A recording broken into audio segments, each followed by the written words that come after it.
Olá, eu sou Eduardo Milanelli, sou o CEO da FAP Online, mais uma empresa do grupo LG Lugar de Gente. Eu estou aqui hoje na Chip, nós fizemos aqui um evento maravilhoso com vários clientes, com várias empresas, discutindo fatores de riscos psicossociais. E aqui eu estou na mesa com o Dr. José, que é médico da Chip, que é um parceiro da LG e da FAP. A gente vem construindo todo um processo de governança integral, pensando na saúde ocupacional e na saúde assistencial e nos desafios que as empresas têm daqui para frente com os fatores de riscos psicossociais. Eu queria também apresentar aqui o Dr. Henrique, é médico do Itaú, né, um dos maiores bancos aqui do nosso país. Um projeto bastante consolidado já há bastante tempo, né? Lembrando que o Itaú foi o primeiro banco a implementar aí uma metodologia que era o SRQ20, né, em torno aí de 2015, 2016, né, com um projeto todo que nasceu dentro da Febraban. Então, os dados de saúde mental já vem sendo uma preocupação do banco há bastante tempo, né? E aí eu queria que vocês se apresentassem para a gente começar aqui o nosso bate-papo de como que a gente pode ajudar as organizações com esse Big Data, né, que a Chip vem criando, né, para apoiar as empresas dentro de um diagnóstico mais preciso para os fatores de riscos psicossociais. É com vocês, Zé. Mila, primeiro, obrigado aí pelo espaço, pelo convite, pela parceria, né? Agradeço também aqui o privilégio de estar junto com o Henrique aqui dentro de casa aqui, falando de um assunto que é muito importante, é atual, é a onda maior aí que as empresas estão buscando e surfando nesse processo de transformação. E tem que ser transformação coerente, tem que ser uma transformação adequada, consistente. E para isso a Chip, né, que é uma empresa que hoje é uma integradora de soluções, ela tem aqui uma missão muito importante e nobre, que é coletar essas informações junto com o FAP Online, junto com o LG e com todo esse pessoal de peso para conseguir modelar o melhor formato para assistência, integrando os dados assistenciais, dados ocupacionais, fazendo a gestão de fato de riscos psicossociais, porque não é só cumprir tabela, né? Montar algo que seja eficiente. Falando um pouquinho do background, né? Eu hoje estou aqui como diretor de estratégia do grupo, né? Tenho uma formação aí dentro da área cirúrgica, tenho mais de 15 anos dentro da área de saúde corporativa, tive a oportunidade de fazer parte aí de grandes empresas multinacionais e lidero o time aqui já há praticamente 2 anos, né? Tenho trabalho junto à Associação Brasileira de Qualidade de Vida também, eu sou o presidente da BQV na gestão atual, onde a gente também vem trabalhando fortemente, né, esses aspectos. E é muito importante aqui essa abertura de bate-papo e conteúdo para que a gente possa sair daqui com intenções, né, e direcionamentos para onde o mercado está olhando e o que de fato vai ser exigido pela regra, né, e o que de fato as empresas vão poder colocar como solução de entrega na ponta. Então, espero aqui que o Henrique nos traga os insights, né? Deixa a gente surfar junto com ele, principalmente por conta de ser uma empresa de vanguarda que já trabalha com isso faz tempo. E a nossa ideia aqui é exatamente criando os links para conseguir dar vazão para aquilo que você trabalha tão bem, né? Que é a situação e a regularização da parte não só documental, mas da parte de legislação, a previdenciária em conjunto com a nossa inteligência de dados e com a parte de dados, principalmente com olhar preditivo e que a gente tenta chegar antes. Mas isso a gente vai falar um pouquinho mais aí no nosso, né, no Vou te nosso interromper. transcorrer. Vou te interromper. Como que é para um médico, né, hoje com esse trabalho que a gente vem desenvolvendo junto, a gente está tendo bastante afinidade e é bastante interessante como é que é para um médico gerir uma equipe de tecnologia de quase 100 desenvolvedores aí. Como é que é isso? A Chip como uma empresa de consultoria na parte de assistência médica, benefícios, né? Gerir uma equipe tecnológica desse tamanho, né? Conta pra gente aí. Qual o desafio? Belo desafio. Na verdade, Isso começa de um legado de 30 anos de experiência, né, da Admix como um maior case de sucesso do mercado aí, de corretagem, de seguros, de benefícios e saúde. Né? Ela sai do mercado por uma aquisição e depois do período volta o time na, na corporação chip, né? A versão 5.0 do processo. Ou seja, a gente teve a chance de trazer o legado dos 30 anos associado ao aprendizado e evolução que o mercado teve, começando daquilo que a gente enxergava que eram as principais dores e o principal ponto, que era como é que eu escalo, como é que eu diminuo a interferência humana, como é que eu melhoro a entrega do dado e, principalmente, como é que eu faço para enxergar esse dado com uma inteligência preditiva, entendendo o movimento de sentinela, buscar o evento para trás, formar as personas, inclusive predizer os fenômenos que tem dentro das carteiras hoje de saúde, até mesmo, né, quando a gente tem os dados de atestados, junto com os dados de sinistro, mais os dados dos programas de saúde e qualidade de vida para colocar isso. Isso só foi necessário, né, isso foi tão necessário que o início começou pela parte tech.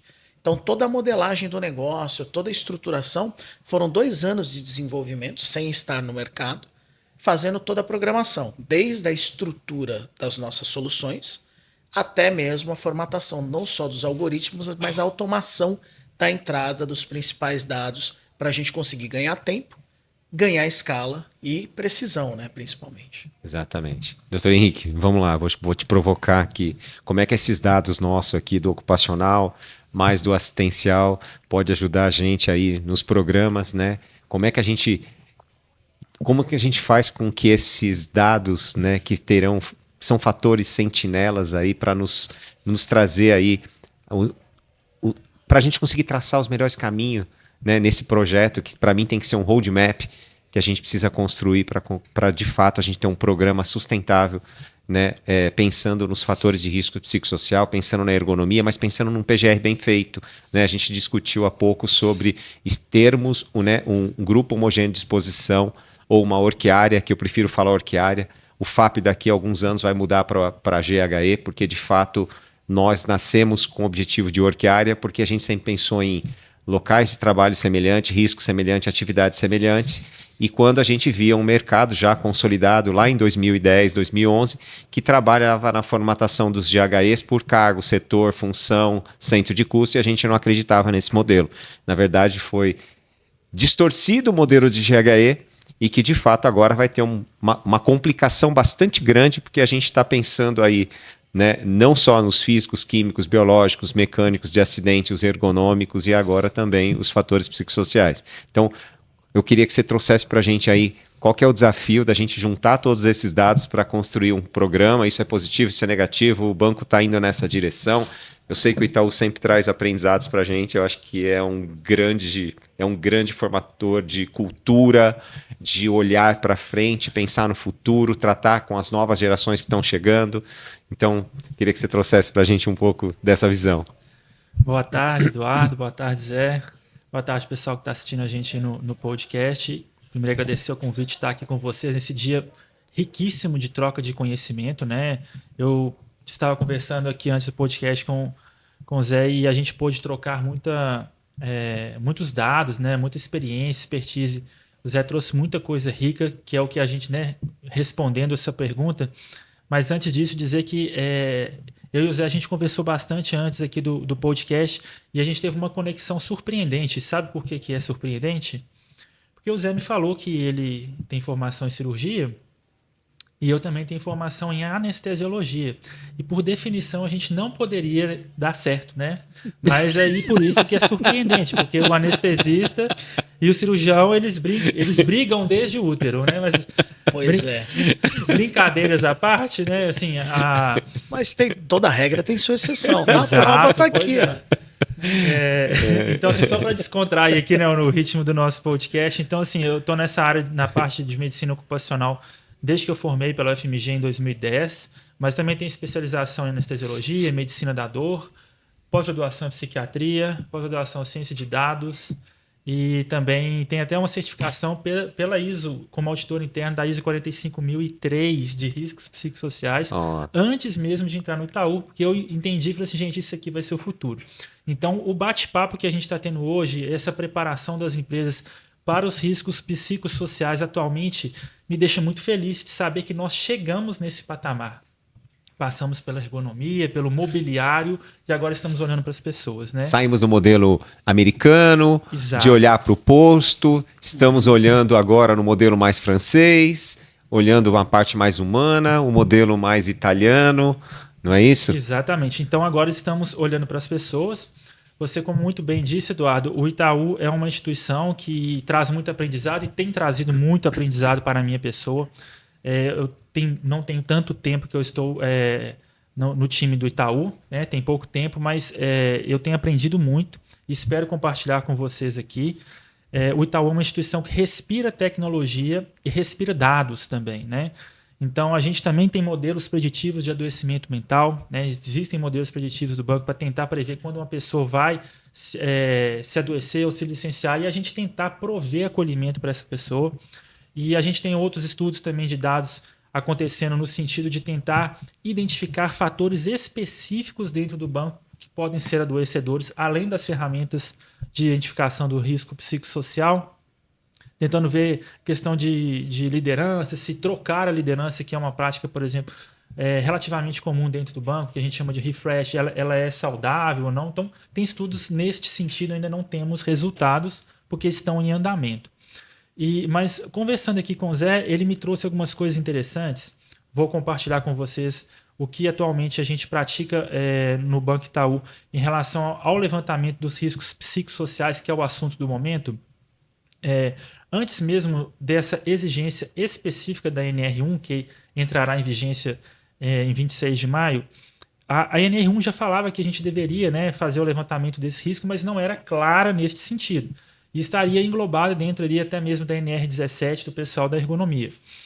E então o banco ele teve uma virada de chave em 2021, em que os CIDs relacionados ao sistema osteomuscular, que é o CIDM, ele passou para o segundo patamar e começamos a ter problemas de absenteísmo mais por doenças mentais do que por doenças osteomusculares. E o Ministério do Trabalho falou assim, olha, o que vocês estão fazendo a respeito disso? E pediu que a gente tomasse providências e tudo antes mesmo da NR1. Então, o banco desenvolveu um grupo de trabalho, que é um GT, junto com o time de medicina, segurança do trabalho e tecnologia, para tentar levantar esses riscos. Nós escolhemos no banco a ferramenta do HSE. E então desenvolvemos, a gente implantou esse questionário, que é uma ferramenta já validada, inclusive traduzida para o português, né? Então, com a validação na nossa língua português Brasil. Então, a gente implantou esse método de levantamento dos riscos psicossociais.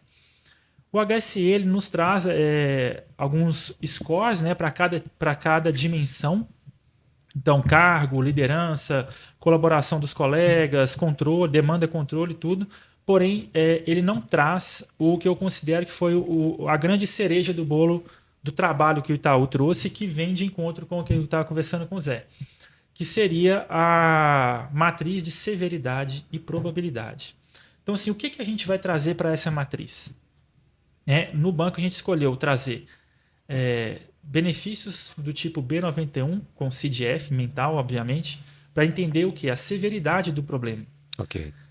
CATs emitidas por doença ocupacional. Perfeito, já foi criando os critérios. CAT, B91. Isso, a gente foi criando esse critério. Ou seja, existe a ferramenta, mas a ferramenta não me traz severidade e probabilidade. Perfeito. Então, vamos criar esses critérios. E aí, conversando com o Zé, ele me trouxe uma super sacada, que se você quer falar, Zé? Não, pode falar, fica à vontade. Que eu achei muito legal, que é a relação de sinistralidade. Isso também é um indicador de severidade. Claro. Né? E a gente não tinha pensado nisso. E como o Eduardo bem disse hoje no evento que nós tivemos mais cedo, a gente está numa caminhada, né, Eduardo? Sim. Então, assim, a gente está fazendo aqui, tentando desenvolver este trabalho, e daqui 1 ano, 2 anos, talvez a gente vai saber a ferramenta mais correta para a situação A, B e C. Existem empresas diferentes, pessoas diferentes, atividades diferentes, né? Então, a gente vai ter um feeling maior de qual ferramenta usar, quais indicadores de severidade usar. Poxa, se eu tiver um indicador... Aí eu cheguei a pensar também no turnover, sabe? Como indicador Sim. de severidade. Às vezes você tem um HSE bom ali naquela agência do banco, mas você tem um turnover altíssimo. É porque o cara que respondeu o questionário, ele está na empresa há 3 meses. Tem pouco tempo de exposição, né? Perfeito. Exatamente. Então, assim, só É compartilhando. complexo a análise de dados, né? Exato. Agora, eu queria que você trouxesse também aqui, ó. Eu estive ontem, coincidentemente, eu estive lá no Cubo do Itaú, no evento das mulheres, foi fantástico. Foi um convite da Ivone. Eu quero agradecer aqui a Ivone por ter indicado meu agradecimento também para estar aqui. Ela te admira muito, sabe do teu profissionalismo. Eu acho assim muito interessante. E eu queria te perguntar assim: eu ouvi tanta coisa legal ontem lá no Cubo, porque trouxeram coisas que assim eu acho que o Itaú sempre sai na frente. Essa parte da inclusão, por exemplo, a inclusão da mulher, né, em cargos de liderança. Quando a gente fala de fatores organizacionais dentro dos fatores de risco psicossociais, a gente também está falando disso, né? Trouxeram lá exemplos, né, da política de gestante que o Itaú tem, né, que complementa, né, não perde a questão do bônus, tem uma complementação salarial. Pô, bacana. Isso aí faz parte de ações positivas, né, que vêm contribuir para um ambiente de trabalho muito mais positivo, pensando nos fatores psicossociais. Quer dizer, vai percebendo, coincidentemente eu fui nesse evento ontem e eu vi uma série de coisas que eu fiquei olhando, eu falei assim, nossa, o banco já está trabalhando isso, ele já está trabalhando a inclusão, na bancada de diretoria precisaria ter uma posição de uma mulher, uma posição feminina, porque era importante isso para mostrar essa equidade toda que o banco trabalha, né? Eu vejo isso tudo como um aspecto muito positivo, né? Um one-on-one, um PDI, um feedback, as avaliações 360, uma série de aspectos, né, que a gente vai ouvindo as pessoas comentando dentro das políticas do banco, né? E assim, eu queria que você contasse um pouco sobre isso e também mais. Eu acho que você trouxe um exemplo hoje para o nosso evento aqui, que foi muito legal, que você falou assim, agora nas agências não tem uma posição fixa no caixa, por exemplo. Você pode explicar um pouquinho para a gente disso, que eu achei isso muito legal. Sim, isso foi a virada de chave do CID-M, osteomuscular, para o CID-F, que foi em 2021. Então, hoje existe um conceito de multifuncionalidade no banco, em que nas agências, né, todos os cargos, sem exceção, eles são comerciais. Não existe mais back-office. O cara só fica mexendo com documentação, tudo não atende ao público. Não, todo mundo atende cliente, todo mundo atende ao público. Então, mas Henrique, eu fui no banco ontem e fui atendido por um caixa. Sim, hoje dentro do Itaú existe a posição agente de negócios caixa. Ele vai lá, ele abre o caixa, ele atende os clientes externos, mas ele fica ali, por exemplo, 1 hora, 2. Depois roda outra pessoa para o lugar dele e ele vai fazer ligação, atender ligação de cliente. Então você já está impactando na monotonia, quer dizer, não tem mais monotonia no trabalho. Não tem aquela repetitividade. Percebe, Zé, como eles estão construindo e o modelo começa a se formatar e o processo começa a se ajustar numa condição muito mais favorável para os fatores psicossociais. É bacana isso. Eu adorei ouvir isso, cara.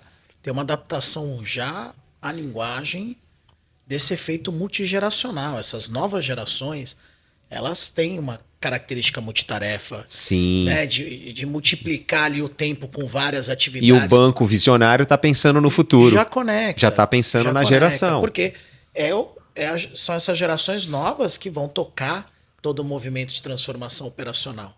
Precisa estar adaptado a essa linguagem. O plano de carreira, de extensão de anos, aquela coisa do investimento, carga, isso foi transformando muito conforme as gerações novas estão entrando no mercado. Zé, vamos puxar aqui. Geração mimimi. Todo mundo fala da geração mimimi, né? Não é isso? Ou a gente aprende a lidar com a geração mimimi, eles que vão ser os consumidores do futuro. Eles que vão gerir nosso país. E tem um efeito, né? Como que eles estão nos ensinando? A gente, Não é isso, doutor Henrique? Com certeza. Pela primeira vez, a gente tem 5 gerações no mercado de trabalho. A gente falou isso hoje, né? A liderança num fator geracional, a alta liderança muitas vezes numa geração. Baby Boomer, X. A média liderança numa outra né? Aquela liderança imediata numa outra e provavelmente ali o time de operações em mais uma. Como é que eu trabalho isso? E os como high é que, potential da geração milênio entrando aí, hein? Junto sim, com os baby boomers, e né? como é que É você um dá desafio. vazão para isso, né? E a forma de percepção, não só do risco, mas aí, né, na nossa conversa e no bate-papo de hoje, mas, por exemplo, da nossa casuística aqui, chip, né, do nosso volume de mais de 1 milhão de vidas aí analisadas na amostra que a gente tem hoje na carteira, quando a gente pôs os nossos algoritmos, principalmente o algoritmo de predição em saúde mental, né, que rodam com os nossos clientes, ele tem um efeito de impacto que demorou para amadurecer. Por quê? Porque existe uma cadeia relacionada de pessoas que depois deflagram saúde mental e que ficam soltas, gerando sinistro, consumindo serviços que não necessariamente são de saúde mental porque estão perdidas por causa de uma palpitação, dor de cabeça, tontura. São sintomas, muitas vezes, de sobrecarga emocional, por estresse, depressão, ansiedade, que refletem em questões físicas e que demoram para cair numa trilha. Então, 35% da amostra que a gente avaliou não tinha ainda deflagrado doença, consumo de saúde mental específico na base. Na base de Isso sinistro. exige uma habilidade de recalibrar e colocando esses dados para dentro do algoritmo, porque muitas vezes essa pessoa não sabe que tem. No questionário psicossocial, pela interpretação geracional, pode ser que não apareça por uma série de fatores e a gente deixa de pegar alguém que está no início de um processo de alavancagem de adoecimento aí na parte de saúde mental.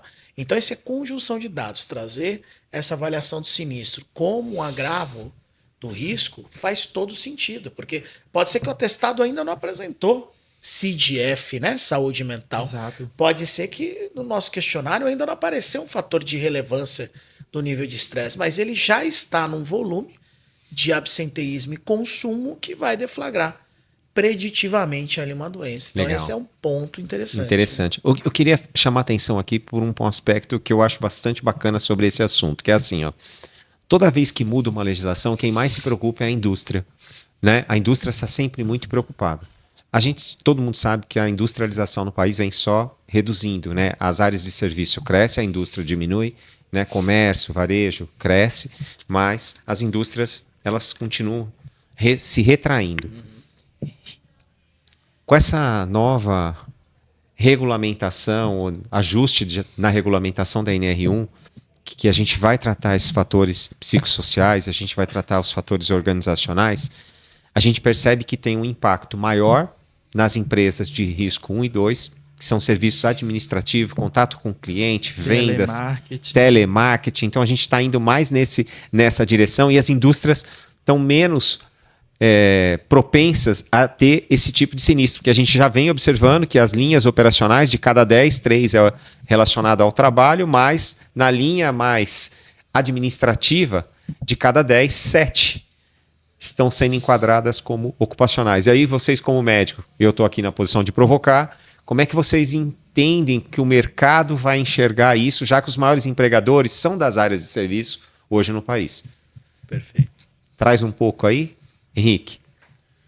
Bom, realmente é uma provocação muito boa, né, Eduardo? Eu acho que o mercado... eu penso que no Brasil é um pouco... Eu fico um pouco chateado de pensar que precisa-se de uma legislação obrigatória para que o mercado se mexa, né? Mas eu acredito que os setores de serviço, igual eu falei, telemarketing é um setor que emprega muitas pessoas no Brasil, que sofre com muito turnover e tudo. Eu entendo que é um setor que vai ter que se adequar, né? O setor bancário também, todos esses setores de serviços, grau de risco 1 e 2, basicamente, né? Eles terão que, pela primeira vez, se mexer e se preocupar realmente com o bem-estar das pessoas, né? Assim, preocupar como que as pessoas estão se sentindo, porque agora existe uma obrigação legal. Então, eu entendo assim, eu vejo com bons olhos ter chegado isso e, igual eu disse no início, satisfação de saber que hoje estamos falando sobre isso. Já falamos sobre adoecimento de osteomuscular, imobiliário e lombalgia e levantamento de carga, manual de carga, né? Ou seja, o homem fazendo trabalho braçal, e hoje estamos preocupando com o bem-estar Integral, né? Integral e mental. Então, dentro da pirâmide de necessidades, a gente está chegando lá no topo e isso eu vejo com bons olhos. Você sempre falou, a indústria sempre se preocupou, mas agora a bola está com o setor de serviço. Grau de risco 1 e 2 vai ter que se mexer, né? E eu vejo isso com muito bons olhos e até falando com a nova geração que está chegando, é uma geração que exige isso da gente, né? Então, assim... Trabalha por propósito, né? Exato. Precisa ser ouvida, precisa participar do projeto, precisa estar engajada. Precisa de uma liderança competente, né? E que não aceita uma gestão de repressão ou de vitimização. Exatamente. Né? E como é que a gente lida com isso, né? Nossa geração é muito... Acho que vocês não. A minha geração foi muito dura com isso, né? A gente pegou um final aí de um processo todo de muita repressão, que não podia falar muito, manda quem pode, obedece quem tem juízo. Então a gente sai, né, de todo esse processo, né, da geração X, Y, Z e milênio. E que bom que a gente está evoluindo, né? Viver esse momento eu vejo muito especial. Eu vejo assim, esse momento para mim das reformas trabalhistas, previdenciárias que já houveram, FAP que veio para trazer um tributo diferenciado nos segmentos econômicos, eu vejo, Zé, que esse é o momento mais importante para a área de recursos humanos e para a SESMIT. Porque, efetivamente, para mim, o SESMIT é quem cuida do H, dos recursos humanos, é o SESMIT. Somos nós. Nós temos essa missão, só que agora de uma forma muito mais forte, porque tem coisas que fogem à área de saúde, tem coisas que fogem à área de segurança, porque ele está muito ligado à estrutura organizacional, aos processos das empresas, né? É como ele foi construído, né? E tem um detalhe, não tem nada errado nisso, porque eles foram construir, ninguém constrói um processo dentro de uma empresa para dar errado. Esse é um negócio legal. Mas o mundo do trabalho mudou, o novo trabalhador mudou. Né? E aí os processos precisam se ajustar. Zé, conta pra gente aí, como é que a gente vive nesse processo de integração agora, frente a esses desafios aí com a nova NR1? Vou tentar costurar na raiz da formação médica para frente. Do ponto de vista neurológico, a gente, em média, durante um dia comum de uma pessoa dentro da sua rotina, a gente toma uma grandeza de mais ou menos 40 mil decisões num ciclo diário. 40 mil. Acordar, pé que eu vou colocar, a meia que eu vou vestir, né, a temperatura. Esse ciclo neurológico, ele tem uma programação que ele é cadenciado. Então, nas gerações mais 30 mais, se competia muito menos, porque o efeito era mais analógico. Então, o potencial de decisão, ele era muito mais cadenciado. O movimento digital e a cabeça dessas novas gerações, ela cruza esse potencial de decisão num nível que chega a ser caótico. E até a gente, se você está tomando decisão, vendo o YouTube, mexendo na mídia social, respondendo e-mail, tem um Teams, tem um áudio para entrar, travei o...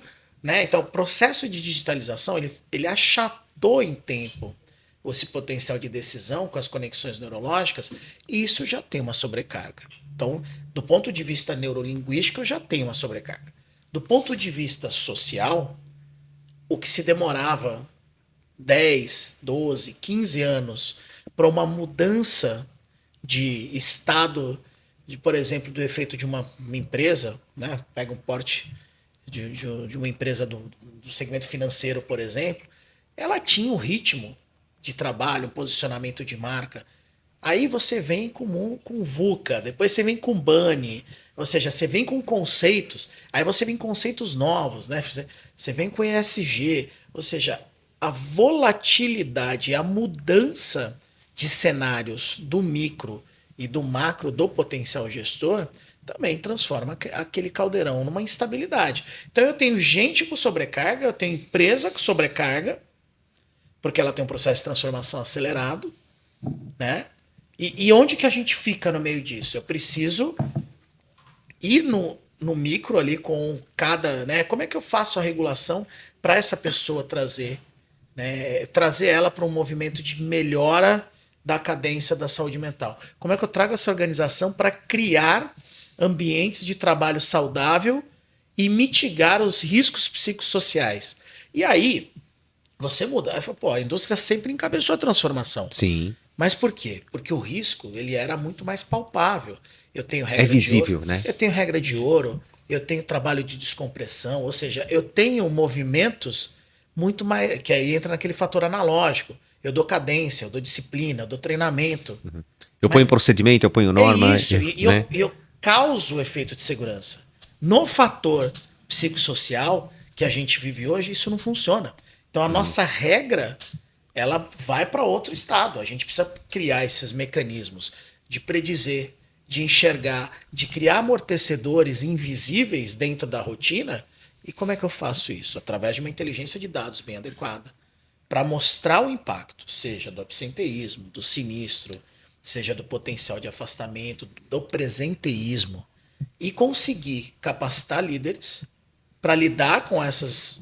Para que eles possam criar ambientes de trabalho saudável e criar os amortecedores para que essas gerações que estão entrando, que têm um potencial de resposta muito mais rápido, né? Então, por exemplo, as nossas gerações em potencial de aceitar determinadas condições, até mesmo que a gente tem mais resiliência. Eu nem acho que é por aí, mas de certa forma, a gente era muito mais complacente com algumas mudanças.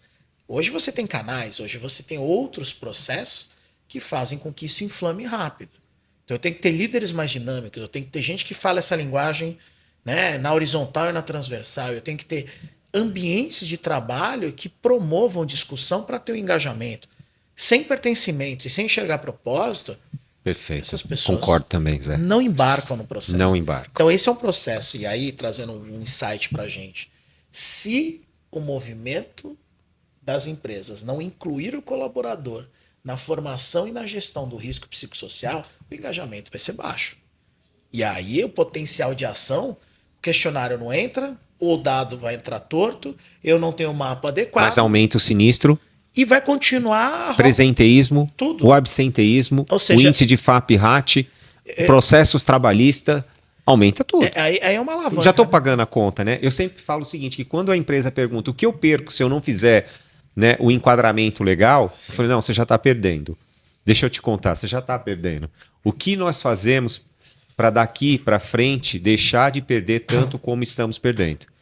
Eu queria conversar aqui um dia inteiro com vocês, adorei, foi ótima a tua colocação das decisões, achei fantástico, acho que é importante esse tipo de coisa, porque vocês estão falando numa linguagem médica e que eventualmente traz, principalmente para as pessoas de RH, para as pessoas de SESMIT, fazer esse tipo de análise. O mundo mudou, ele é muito mais rápido, ele é muito mais ágil, a gente é bombardeado o tempo todo, né? A tomar decisão, aprendi isso hoje, bacana. E eu queria deixar aqui um ponto que eu acho que é bem legal da gente estar falando nesse momento, nesse projeto que a gente tem de parceria junto com a Chip. Itaú, que é um cliente aí fantástico, a gente sempre aprende com vocês, até para vocês fazerem aí as considerações finais. Mas eu queria deixar aqui uma reflexão, né? Um dos pontos para a gente discutir no próximo podcast, combinado? Perfeito. Um dos pontos que a gente precisa discutir é os executivos que hoje têm salários maior do que o teto da Previdência não se afastam, porque eles vão perder salário. Ok? Então, este trabalhador, ele é o que menos afasta na Previdência. Daqueles 472 mil, não são esses executivos.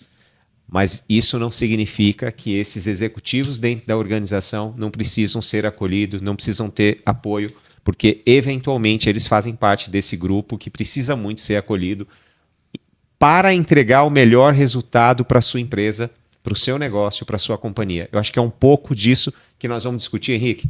Fica o convite. No próximo, nós vamos discutir sobre isso. Legal? Combinado? Será um prazer. Combinadíssimo. Combinadíssimo. Considerações finais, Zé. Você e o Bom, Henrique. Henrique, fica à vontade. Agradecer aí o convite e esse bate-papo riquíssimo aqui, né? Deixar um recado pro pessoal que estiver assistindo nosso podcast. Eu acho que todo mundo deve estar na ansiedade e talvez muita gente esteja assistindo aqui. Gostaria que a gente colocasse uma receitinha de bolo aqui em cima da mesa, né? E falar assim, olha, gente, para você medir o risco psicossocial é só seguir isso aqui. Vai sair um manual do Ministério do Trabalho em breve. Eles falaram que vão publicar antes da vigência da norma. Mas o que se é que eu posso dar um spoiler, mas esse manual provavelmente não vai também dar essa receita de bolo. Ele vai explicar que você tem que usar as ferramentas adequadas para cada tipo de atividade e da situação que você vive. Então, quem está assistindo a gente aqui se foram empresários, gestores, contratar os profissionais adequados para fazer essa avaliação. E neste momento a gente vai estar partindo para uma caminhada agora, né? Então é uma nova visão do setor de serviços para avaliação dos riscos psicossociais. Não, provavelmente nunca vai existir um certo, mas vários certos para cada situação. E neste momento nós estamos aplicando e vamos ver no nosso contexto nacional, né, das empresas, no contexto Brasil, a gente está trazendo muita coisa da Europa, né, Edu, assim, os conceitos para aplicar aqui, mas daqui talvez 1 ano, 2, a gente vai ver o que está dando certo, o que não está dando certo e talvez teremos ferramentas adaptadas à nossa realidade, Perfeito. o que é muito bom. Então, neste momento, a gente só tem que preocupar em cuidar das pessoas, dos trabalhadores, tentar levantar os riscos, né, para a gente tentar chegar nesses planos de ação, nesses conceitos e tomadas de decisão em favor do trabalhador, que é a peça principal de tudo que a gente está falando aqui. Então, assim, é um momento de incerteza, sim, mas faz parte da caminhada. Então, eu vou encerrar até com uma frase do autor Guimarães Rosa, que é meu conterrâneo mineiro também, né? Que ele diz assim: quase que nada sei, mas desconfio de muita coisa. Então que é do livro Grande Sertão Veredas. Muito bom. Que é o que a gente vive hoje. Então a gente desconfia de muita coisa, estamos desenvolvendo coisas novas, né? Mas faz parte da caminhada, o aprendizado, que é o que a gente está vivendo hoje aqui, e a troca de experiência tem sido muito rica. Obrigado, Henrique. Bom, sobra quase nada ali depois desse fechamento brilhante, pô. Parabéns. E na minha concepção aqui, né, e como um grupo que está sempre conectado com o mercado, com o cliente, em parceria de excelência com a FAP Online, com a LG, não tem outra coisa a dizer que não seja assim, olha, o mercado está se organizando, vai vir produto de tudo quanto é lado, vai vir de ciência de foguete a trilha de formiguinha. E aí eu vou usar o que o Henrique trouxe. Cada empresa tem que personalizar o seu projeto, tomar conta, né, e pé daquilo que vai acontecer, não ficar na defensiva de cumprir apenas a legislação, ou para não ser multado, ou para não ter um termo de ajustamento de conduta. Precisa funcionar, né, Zé? Precisa, e é uma ótima oportunidade de transformar isso em movimento, de ganhar performance, de ganhar participação, de ganhar engajamento, de diminuir sinistro, de diminuir absenteísmo. Tem uma oportunidade incrível. E a gente vem estudando isso conjuntamente para que esses nossos clientes dentro desse sistema possam se beneficiar de projetos customizados e que entreguem na ponta não só o acolhimento para cada indivíduo que precisa, mas que a empresa consiga sair dessa com uma performance mais adequada, com uma estrutura melhor. E o efeito adaptativo vai acontecer, então não tem nada escrito em pedra. Uma coisa é certa, né? Se não fizer nada, vai impactar no faturamento, no EBITDA. Com certeza. Das companhias. A questão da saúde na mental, perda de mercado. esses riscos já estão presentes e a saúde mental já impacta. Sim. É uma grande oportunidade de transformar isso num movimento positivo. Então eu acredito muito nisso. E aí cabe muito também, né, Zé, aos profissionais a conseguir mostrar isso para a auto-organização. É isso. Muitas vezes se reclama muito, se vitimiza muito, mas não leva um número estruturado, né? Porque na hora que você mostra para a organização que o projeto, né, tem aí um COI ou um ROI, a gente consegue mostrar Perfeito. que vale o investimento. Dificilmente a gestão não compra, né, a ideia, se você levar certinho. Né? Exato. E eu acho que esse talvez seja a amarração maior daquilo que eu trouxe aqui, que é exatamente assim, né? A empresa que está nessa caminhada tem que se preocupar em criar não só os processos, mas os indicadores adequados para tangibilizar o esforço e a entrega e o resultado. Porque aí sim você vai conseguir mensurar e vai conseguir entregar não só valor eu digo, não estou falando custo, estou falando valor, né? Valor para o cliente interno, colaborador, dependente, mas você vai entregar para a companhia resultado efetivo. Olha, eu estou tendo investimento, mas aqui a gente tem um potencial de retorno que vem de diversas coisas. Então, a receita do bolo não é simples, é customizada, mas se eu não medir as doses e ir testando, não vai chegar algo no final que eu vou conseguir consumir, né? Legal. Bom, eu quero agradecer aqui a Chip pelo dia de hoje, foi fantástico, doutor Henrique. Muito obrigado. Ao Itaú, obrigado. Eu também queria deixar aqui uma contribuição final, que é assim, apesar da gente não ter uma fórmula pronta, a gente vem se baseando em todo o aprendizado que teve na comunidade europeia. Eles começaram esse projeto em 2004. Eles trabalharam junto com os sindicatos, com os trabalhadores, com os empregados, né? Criaram, né, uma metodologia até 2008. Em 2011, eles tiveram a publicação de um decreto, né, estruturando uma ferramenta que era uma ferramenta, vamos dizer, certificada, né, que é o ErgoCheck pré-MAP. Né? Então, eu acho que é uma linha que eu acho que vale a pena pesquisar. A gente acredita muito nessa metodologia, ela tira muita da subjetividade pessoal, ela trabalha efetivamente com o work area ou o grupo homogêneo de exposição.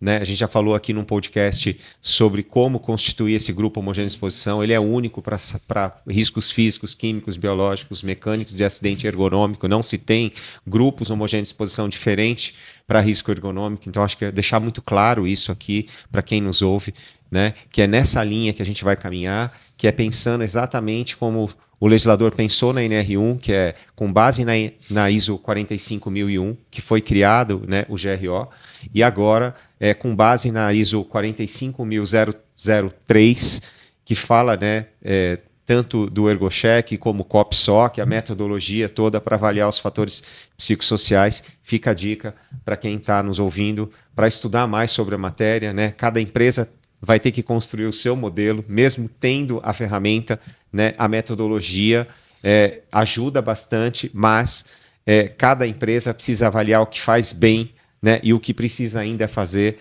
para ser cada vez melhor. Obrigado.